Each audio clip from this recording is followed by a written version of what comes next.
दुपारच्या टायमिंगला आजी नात्या मस्त अशा खेळत होत्या आणि आजी बाहुलीची लाड करत आहे हे बघून नवरीला खूप जास्त चिडचिड होत होती. कारण तिला ना बाहुलीही आवडत नाही आणि तिची जर कोणी लाड करत असेल ना ते सुद्धा आवडत नाही, म्हणून तिने सतत बाहुलीला फेकून द्यायचं काम करत असते. आणि आज पण तिचं तेच चालू होतं. संध्याकाळच्या टायमिंगला इथे आईने नवरीची दीट काढायला घेतली होती.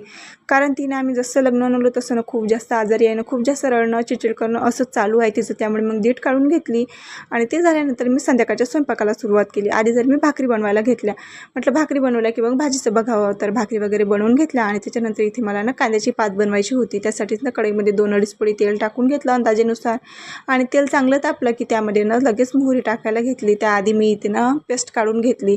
अद्रक, लसूण, हिरवी मिरची, थोडंसं जिरं टाकून घेतलं आणि मिक्सरला बारीक अशी पेस्ट काढून घेतली.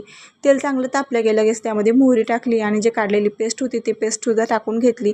पेस्ट चांगली परतली की लगेच ना थोडीशी हळद टाकली आणि चिरलेली कांद्याची पात टाकून दिली.